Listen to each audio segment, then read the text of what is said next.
Ready? Ready. All right. Good morning, everybody. Thank you for coming at such short notice, and I know it was rather short notice. So first I want to address having to cancel the press conference on Friday.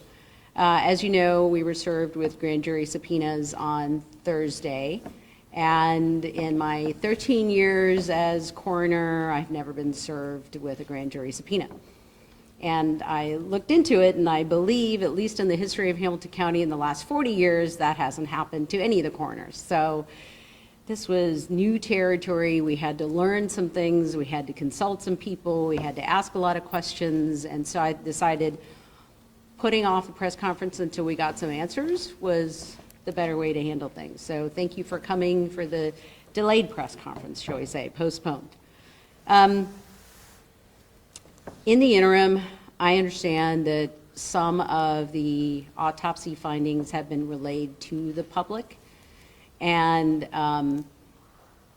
I just thought that the public should hear that from us, from our office directly, so that they get the facts straight and so that the information is correct.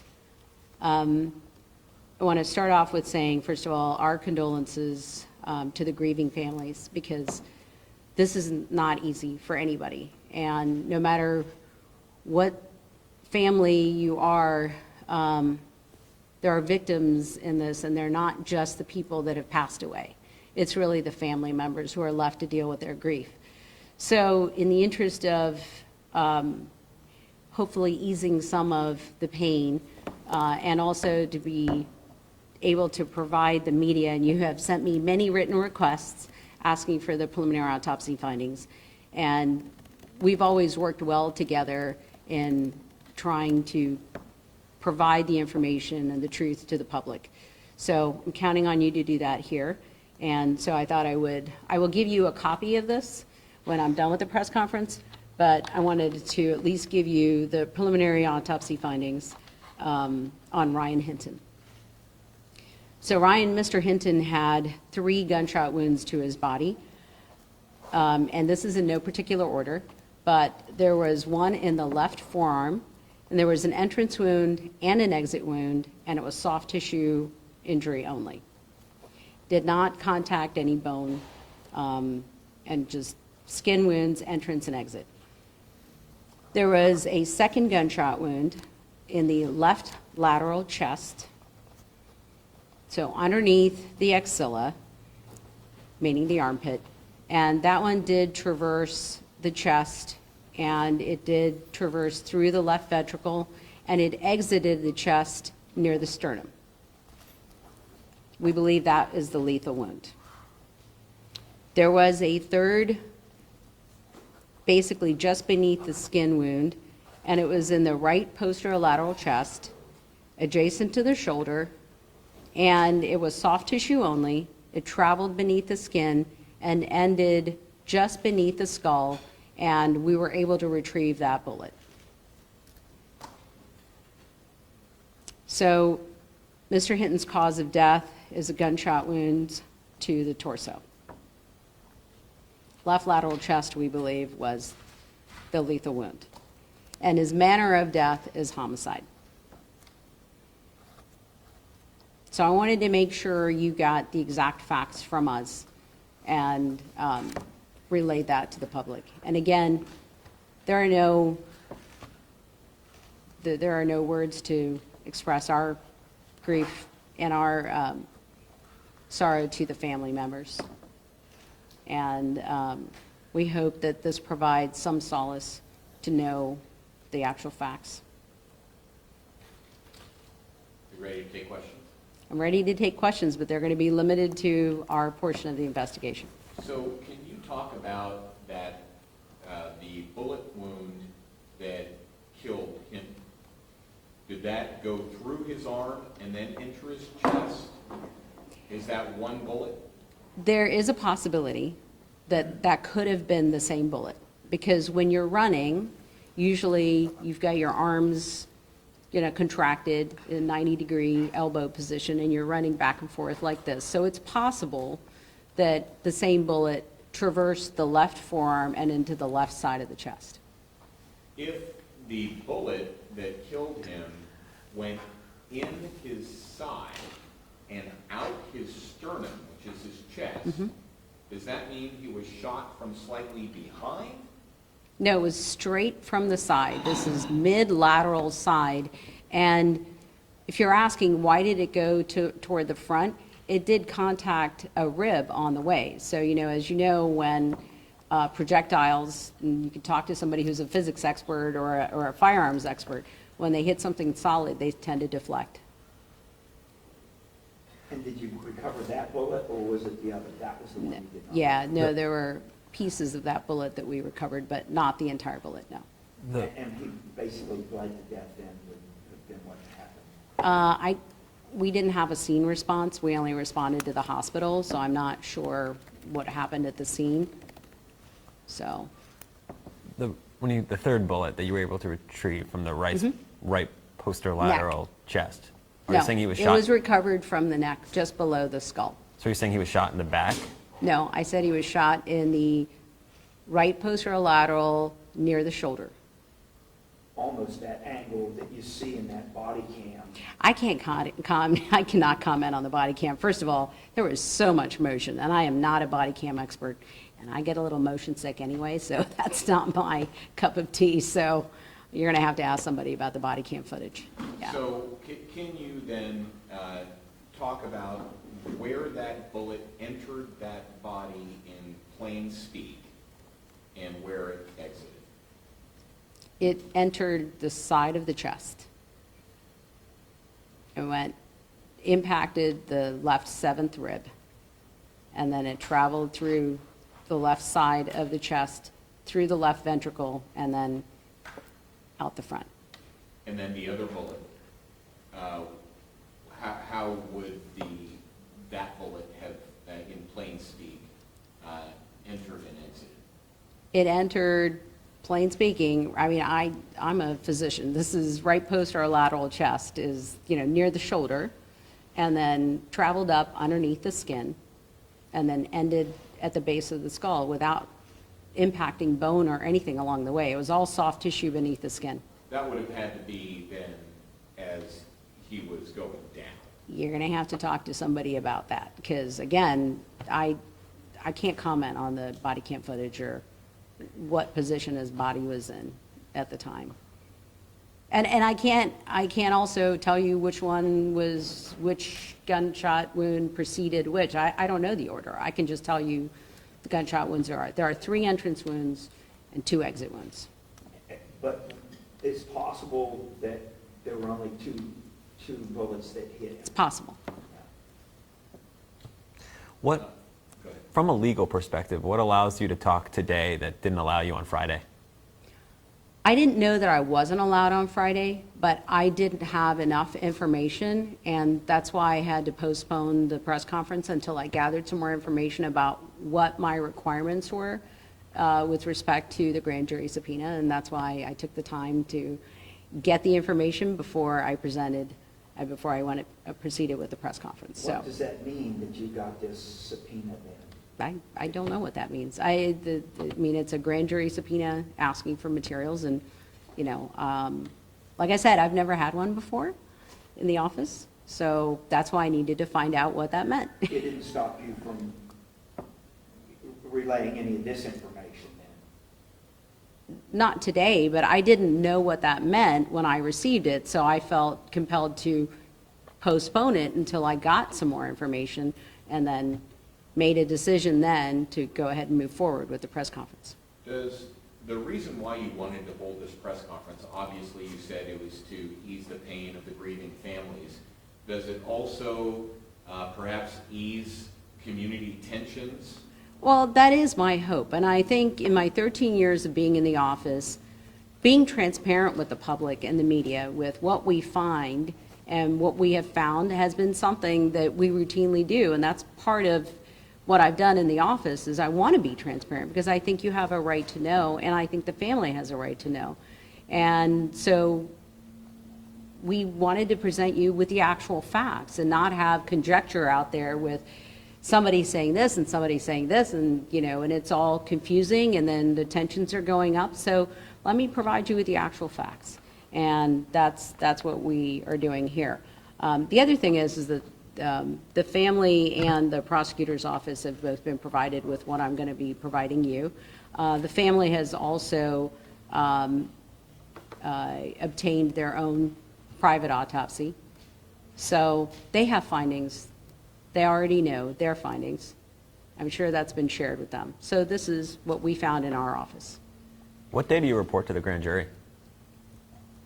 I don't think I'm allowed to discuss that.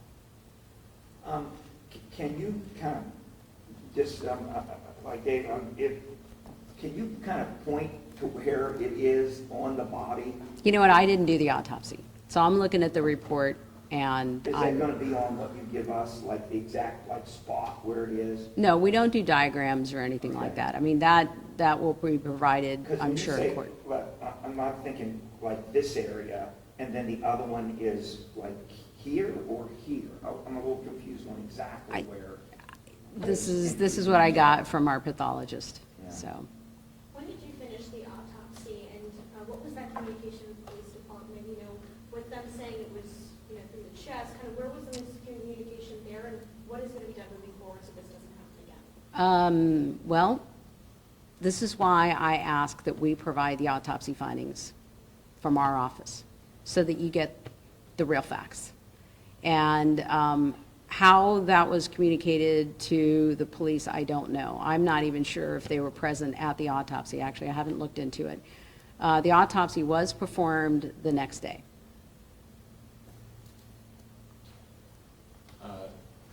It's possible, obviously, that the police were just relaying what they observed as opposed to autopsy results. It's possible. And I don't know, like I said, they might have been present for the autopsy, I'm not sure.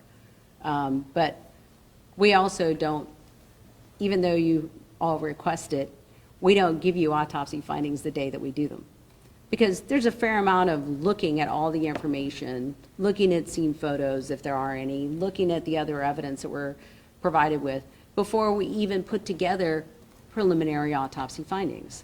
And so we don't want to present you with something that we then have to retract later. Prosecutor Pillage said that she, after you canceled the last press conference, Prosecutor Pillage said that she wanted all of the information gathered and she wanted to put that out with your autopsy results all at one time. Obviously, this subverts that. It precludes that from happening. What are your thoughts in reference to that? Well, number one, since you're all familiar with Ohio Revised Code 313.10D, which governs how we provide information to the media when the media provides us with written requests. Up until recently, that stated the coroner shall provide preliminary autopsy findings, photos, et cetera, for you to view in a timely manner. And we have always done that in the past. And in this particular case, the language now has changed to may, but we thought it was important for you to have it since you've all provided me with so many written requests for access to that. And we have always been transparent with the public in our findings. We're a scientific organization as well as a healthcare organization. And I think the public expects nothing less from us. And that's what we try and do. But we also don't want to provide it so quickly that we haven't had a chance to look at all of the evidence that we have. So our portion of the investigation, this is what we've concluded. Yes, there's still preliminary autopsy findings because there's still a few more things that need to be done, like looking at microscope slides and, confirming all of the laboratory tests. But Did you get the toxicology back? yes, And did that show anything in the system? yes, it did. But does that really affect Are you- what happened yeah, with? Well, I was just wondering, are you able to tell us what that was?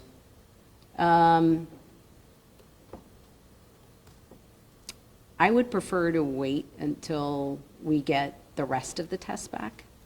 We're still waiting on a couple of things, so we have some preliminary tests. But again, this is one of those cases where I don't want to precipitously give you information that I may have to back up on and relook at things. So some of those tests take a little while. And it's only been 2 weeks, so. So from the reports that you have, I just want to confirm, he was shot in the side. Yes. And so it was, the fatal wound was one that came through the armpit, exited the sternum, so it was not shot in the chest or the back, it was all the side. Just below the armpit. So that is still considered chest, it's just the side of the chest, yeah. And then the other one, I'm a little still confused on the second one that hit him in the shoulder. Where did that enter? I said upper posterior, posterolateral That's chest. right. I know, you're gonna have to go look it up. Yeah, exactly where that is. Go look it up. It's the back of I'm the gonna shoulder, keep it, posterior. You're yeah. saying the back of the... Posterolateral adjacent to the shoulder. Okay. And that was not the lethal wound. That was simply under the skin and traveled literally under the skin. And it was recovered at the base of the skull, but before it entered. Back to Connie Pillage's initial reaction to the press conference that had been called and then canceled. Are you afraid that having this press conference is going to in any way hamper the prosecutor's efforts? I am here simply presenting facts, and what I think this goes back to what we talked about just 2 weeks ago. The absolute need to have an independently elected coroner so that the public gets that information from us. I mean, I think over the last several days, all of these issues that have happened come up point out even more the importance of having an independently elected coroner. And, so if the public is watching this, please reach out to your Ohio senators to support Senator Blessing's amendment that he's introducing, removing the language of eliminating elected coroners and instead having them appointed by the commissioners. This is why you need to have us elected. This is why you need to have us elected, so that you're hearing directly from us and you're getting the factual information. Do you worry it could taint a grand jury? I'm sorry? Do you worry it could taint a grand jury? With what I'm presenting? Yeah, more facts. Any more than anything else that's already been out in the press? These are just facts. They're going to get the facts anyway. They're going to be presented this information. Absolutely. Probably even more, maybe. Oh, absolutely. They'll get the facts. Yeah, they'll get our evidence and incomplete. So, yeah. I'm not sure if your report will be able to identify this, but based on, would you be able to see if he was holding an object or a gun, or based on the indentations in the hands or anything like that? No, where guns are concerned, of course, we're going to check for gunshot residue on hands. But all that tells you, and this is something that, the public watches so many forensic shows, and I know everybody thinks if there's gunshot residue present, that means that they pulled the trigger. Well, it doesn't. It just means that they might have been in the vicinity of somebody that pulled the trigger. They might have been, even the same room, and it might have floated around. They might get a little gunshot residue. But yeah, it could indicate that somebody pulled the trigger too. We always check the hands, but that's if somebody pulled the trigger. But also, if you're shot and there's gunshot residue, there could be gunshot residue from that. So that's not exactly going to be accurate as far as looking at that information. Was the pathway of the gunshots consistent with him being in a certain position, whether it was him holding a gun in a bladed position, as police or prosecutors have said? Is there anything that... We can't comment on that. It passed through his left forearm, so and the left side of his chest. So that would be where the bullet entered, and then it exited. It deflected off the 7th rib through, and then it exited near the sternum. So. You said that. What additional information are we going to get from a final autopsy report? The laboratory tests, the toxicology reports, and anything else that we might find as far as, medical issues that he's had, have detailed analysis of the organs, just to make sure that there aren't any other medical issues that he might have had that we would, of course, relay to the family, that, if there's something there that looked like it was genetic, and that we would share that information with the family so that, they can have other people checked in the family. It's part of a routine autopsy to make sure that we're covering all the information that we can get. You said that you were not called to the scene but responded to the hospital. Is there any reason for that? Can that happen? Is that typical? No, he was transported to the hospital in an attempt to save his life. So, and then he was pronounced there. So that's why we responded there. If that didn't happen and he was pronounced at the scene, we would have responded to the scene. Yeah. Okay. So. It was that bullet when it clips that ventricle, though, that was probably the part of it that made this the fatal shot. Correct. I mean, that's the part that did the most damage that would have been. Yes, that's the lethal wound. All right, I think we've exhausted all the details here. So if there aren't any more questions, I'm going to leave it at that. I do want to thank you all for coming, and thank you for being patient for my postponed press conference. But like I said, this was something that I had never experienced, and I, as an independent elected official, I did want to make sure that I was complying with the terms, and but wanted to still, I just felt it was important that with misinformation that might be out there in the public, that I give you the actual information. Thank you, Dr. Sammarco. Thank you.